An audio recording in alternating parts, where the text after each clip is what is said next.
Қыздар, мынау алдындағы видеода мен кішкене мына иықтың оң жақ иық болатынына мән бермеппін. Енді қараңдар. Бұл оң жақ иығы. Оң жақ иықта менде мынандай не бар? Застежка бар. Қараңдар. Былай түйме тағатын тесік бар. Былай жабу керек қой бұл. Сол үшін мына иықты мен сәл биіктеу қылып тоқимын. Сәл биіктеу былай қарай асып, қайырылып тұру үшін. Мен бұл жерде, мұны қараңыздар мұны. 1, 2, 3, 4, 5, 6, 7, 8, 9, так. 1, 2, 3, 4, 5, 6, 7, 8, 9 қатар тоқыдым, 9 болма қатар тоқыдым. Енді ретіне қарай қараңыздар өздеріңіз. Сөйтіп, теріс жағына келдім бұның. Теріс жағында мынау оң жіптерді көріп тұрсыз ғой, сызықты бұл теріс жағы. Мен тоққан сіздерге көрсету үшін тарқатып отырмын. Алдындағы түсірген видеоның бәрін өшіріп тастадым да, сапасы дұрыс болмай. Соның бәрін енді сіздерге қайта айтып жатырмын. Кешірім сұрайын. Так, мына енді мына жерге, мына жолақтарға қараңыздар. 1, 2, 3, 1, 2, 3, 4, 5 жолақ болды менде. 5 жолақ болған кезде теріс жақтан мен қазір түймеге тесік жасаймын. Тесік жасау үшін не істеймін? Мынау шеткі жіп қалады, ілмек кромочный.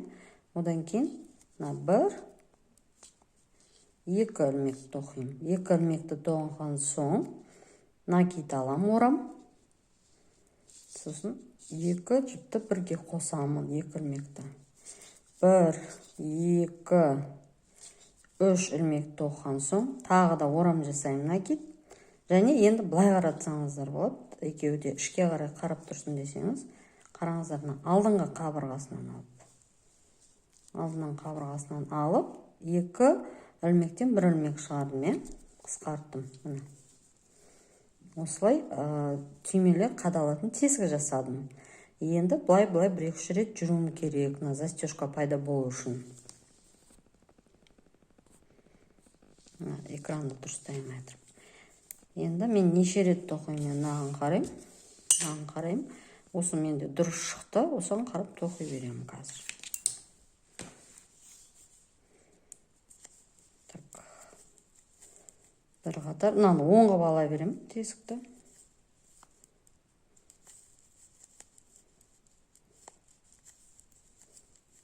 Бір қатар, кішкене застежкаға ұқсап тұру керек қой, ыңғайлы болу керек жабуға. Сол үшін 2 қатар жүргіздім. Сәл тығыздау болған дұрыс шығар. Түймеміздің тесігі де көп кеңейіп кетпес үшін. Так, 2 қатар жүрдім. 3-ші қатарды жүрем тағы да. Мен сіздерге айтып кеттім, үнемі мен теріс жағынан жабам деп. Маған солай әдемі көрінеді.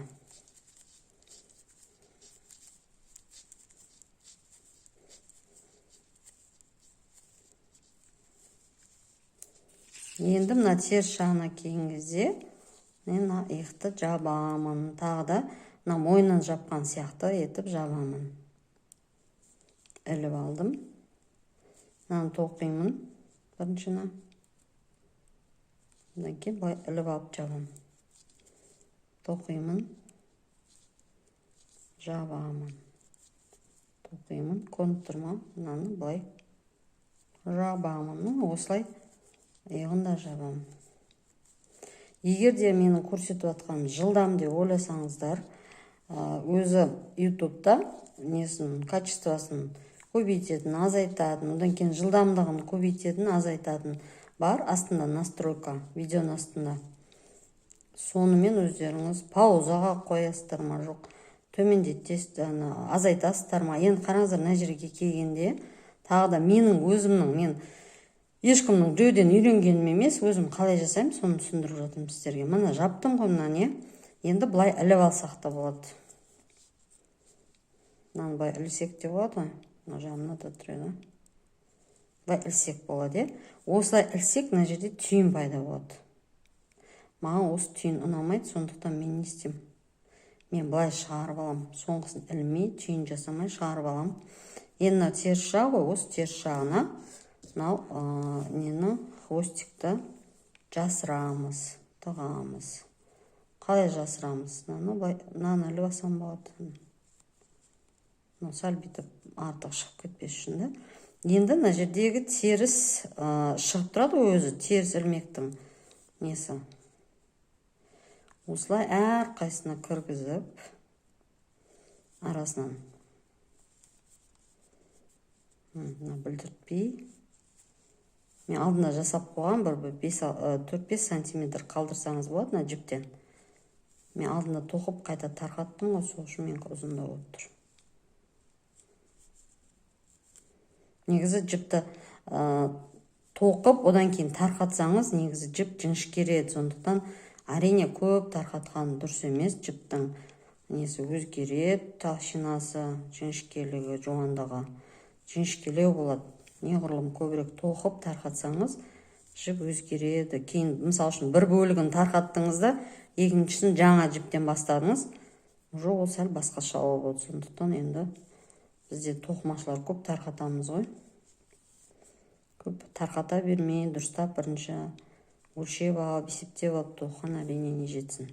Мұны осылай тығып тастадым, ішінен көрініп тұрған жоқ, Енді мына хвостикті шетіне жеткізбей, сәл жеткізбей қырлап алып тастадым. Осылай тартып қоямын. Мынау шығып кетуі мүмкін, шықса тағы да тастай саламыз. Мына жуған кезде кіріп кетеді. Мұны осылай менде иықта не пайда болды, мына жерде застежка.